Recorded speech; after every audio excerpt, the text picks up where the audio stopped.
안녕하십니까. 다한더 종합사회 강수입니다. 오늘은 구단은 글로벌 경제활동과 지역변화 세 번째 시간 서비스업의 세계화와 주민생활 단원을 학습해 보도록 하겠습니다. 이 단원의 학습 목표는 세계화에 따른 서비스 산업의 변화를 알 수 있고 지역 및 주민생활의 변화 모습을 설명할 수 있다입니다. 자, 이 단원의 핵심 용어는 서비스 산업입니다. 자, 여러분 서비스 산업의 의미가 뭘까요? 그렇죠. 인간이 필요로 하는 재화와 용역을 공급하는 것입니다. 자, 인간이 필요로 하는 재화와 용역을 우리 소비자에게 공급하는 이런 관련된 것들을 우리는 서비스 산업이라고 합니다. 자, 이 서비스 산업의 특징을 보면은 가장 큰 특징이 고용 창출의 효과가 크다. 즉, 일자리를 많이 만들어낸다. 이 부분이 이 서비스 산업의 하나의 특징입니다. 물론 요즘 이 AI가 등장하면서 또 로봇 이런 거 등장하면서 많이 위축되긴 했습니다만은 그러나 이 서비스 산업은 다른 산업에 비해서 고용 창출의 효과가 크다는 그런 특징을 가지고 있습니다.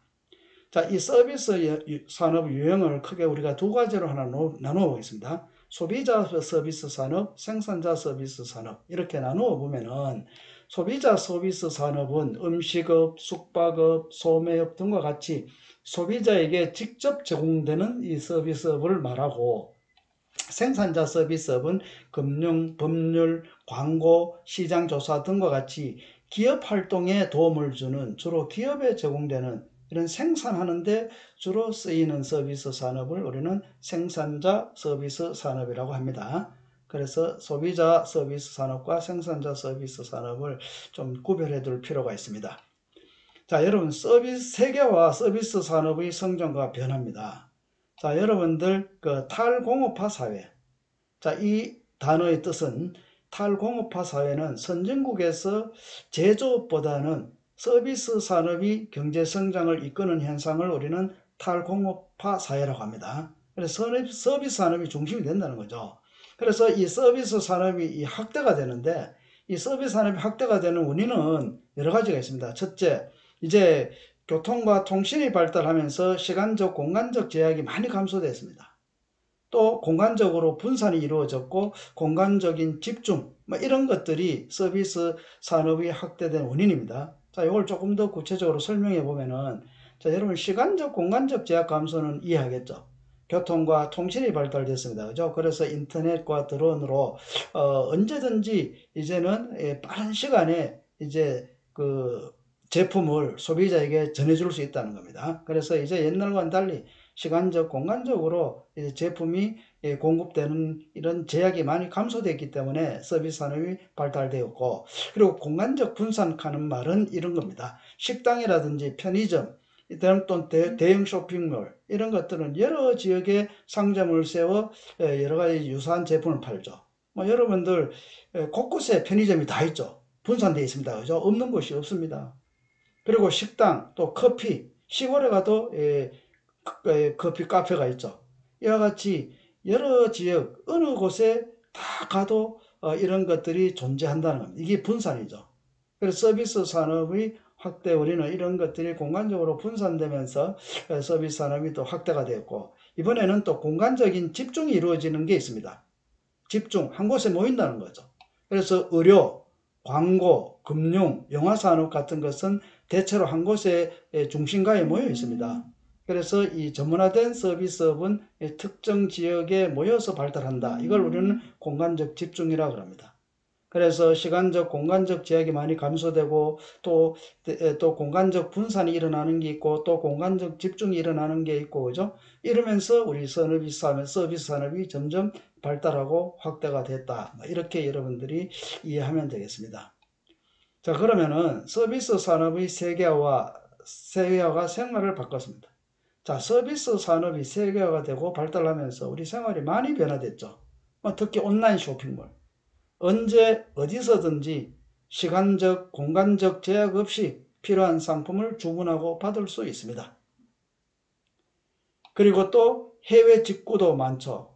국내뿐만 아니라 해외, 세계 어느 나라의 상품이든 이제 주문하고 받을 수가 있다. 그 다음에 케팝 같은 거. 동영상 인터넷 공유 사이트를 통해서 전 세계로 우리나라의 노래가 알려지고 한류 열풍이 생기고 또 우리도 전 세계에서 일어나는 일들을 우리는 유튜브라든지 인터넷 공유 사이트를 통해 가지고 우리가 소식을 전하고 또 느낄 수도 있다는 겁니다. 그리고 또 택배, 그죠? 이런 물류 산업이 발달했죠, 그죠? 선의 세계화되면서 이 물류 산업이 엄청 발달했습니다. 그리고 또 이제는 이 결제 방법도 많이 바뀌었죠. 휴대폰 결제, 커피 자동 주문. 요즘 뭐 식당에 가도 여러분들 주문을 어떻게 합니까? 그렇죠. 컴퓨터로 이렇게 먹고 싶은 거 누르면은 자동 주문이 되죠. 그래서 결제 시스템 변화 등 금융 산업이 또 발달했습니다. 그리고 또 관광 정보 획득, 관광 예약, 편리 등으로 관광 사이트도 발달했죠. 우리는 현장에 가보지 않고 가보고 싶은 곳 대략 검색도 할 수 있고, 그리고 모든 예약이 인터넷으로 다 돼서 편리하죠. 그래서 관광 산업이 또한 발달한다는 겁니다. 이와 같이 서비스 산업이 우리 생활에 이런 많은 변화를 가져왔다는 것입니다. 그런데 이런 변화가 가져왔지만은 또 이런 문제도 있죠. 그죠? 이런 것들이 발달하면은 주로 기술과 자본이 풍부한 선진국이 유리하죠. 그래서 이 서비스 산업은 구조적으로 선진국이 유리합니다. 반면에 개발도상국이 불리하죠. 그래서 서비스 산업이 발달하면 할수록 선진국과 개발도상국 간의 격차는 더 커진다 하는 이런 문제를 또 우리가 또 생각 안 할 수 없어요. 그리고 또 대형 유통업의 시장 점령으로 소규모 상점, 소매업의 매출, 그죠? 이런 저하가 심각해져 가지고 소규모 상점이 모두 이제 망한다는 거죠. 그래서 이런 문제 우리 국내에도 많이 있죠. 그래서 이 대형 유통업은 뭐 쉬는 날도 그 의무적으로 만들고 그죠. 이런 것들이 다 소규모 상점을 보호하기 위해서 그런 거죠. 그래서 여러분들도 대부분 대형 유통점에 쇼핑하러 많이 가고 시장 보러도 많이 가죠. 그러다 보니까 동네 상권, 그죠? 동네 상권은 어려워진다. 막 이런 얘기입니다. 자, 이상으로 내용 설명을 본론 마치고 한 번 더 정리하겠습니다. 자, 오늘 우리가 공부한 거는 서비스 산업의 특성과 유형에 대해서 공부했습니다. 그래서 서비스 산업의 의미 공부했고, 서비스 산업의 특징은 고용 창출 효과가 좀 크다는 거 우리가 확인했습니다. 자, 서비스 산업엔 두 가지 유형이 있죠. 소비자 서비스 산업, 생산자 서비스 산업. 소비자는 말같이 소비자에게 직접 전달되는 서비스 산업, 생산자는 그렇죠. 기업이 금융 광고 이런 것들을 기업이 필요한 것을 도와주는 서비스 산업을 생산자 서비스 산업이라 합니다. 자, 다음은 세계화와 서비스 산업의 성장 및 입지 변화에 대해서 공부를 했습니다. 자, 선진국에서 제조업보다는 서비스 산업이 경제성장에 이끄는 현상을 뭐라고 했죠? 탈공업화 현상을 했습니다. 그죠? 자, 이와 같이 탈공업화 현상으로 서비스 산업이 확대된 원인은 세 가지 우리가 살펴보았죠. 먼저 교통과 통신의 발달 및 세계화죠. 그래서 시간적, 공간적 제약이 감소됐다는 것. 그 다음에 식당, 편의점, 커피집, 대형 쇼핑몰 등 여러 지역에 곳곳에 다 있죠. 그래서 이와 같이 공간적인 분산, 나누어져 있다. 분산.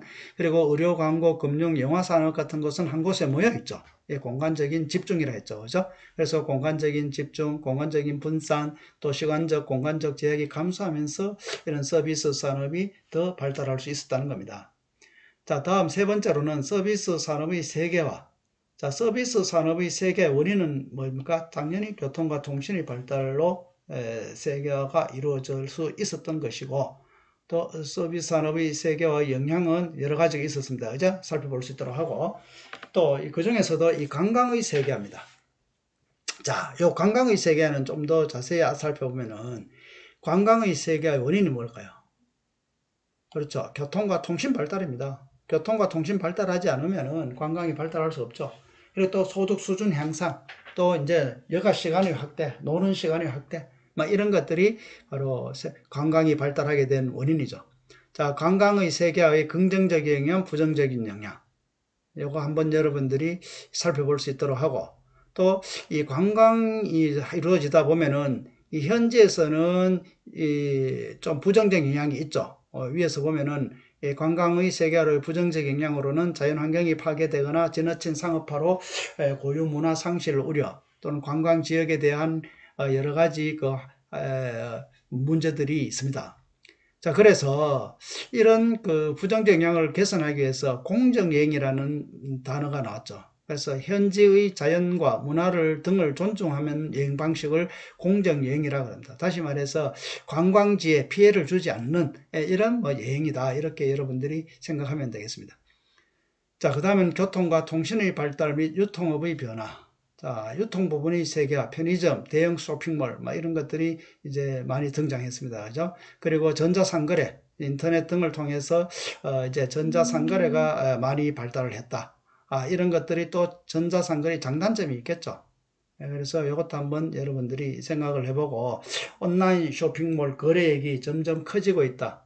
이 말은 전자상거래가 점점 늘어나고 있다라는 그런 그 도표입니다. 자, 참고해 주기 바랍니다. 자, 이상으로 설명을 마치고 문제로 정리하겠습니다. 1번, 인간이 필요로 하는 재화와 용역을 공급하는 산업을 무엇이라 했습니까? 그렇죠. 서비스 산업. 2번, 금융, 법률, 광고, 시장 조사 등과 같이 기업 활동에 도움을 주는 서비스 분류는 그렇죠. 생산자 서비스였죠. 3번, 선진국에서 제조업보다는 서비스 산업이 경제 성장을 이끄는 현상을 무엇이라고 했습니까? 그렇죠. 탈공업화 현상. 4번, 서비스 산업의 시간적, 공간적 지역을 극복하게 된 원인은 교통과 통신의 발달이겠죠. 5번, 서비스 산업의 세계화로 K-드라마, K-팝 등이 해외로 유행하는 것을 지칭하는 단어.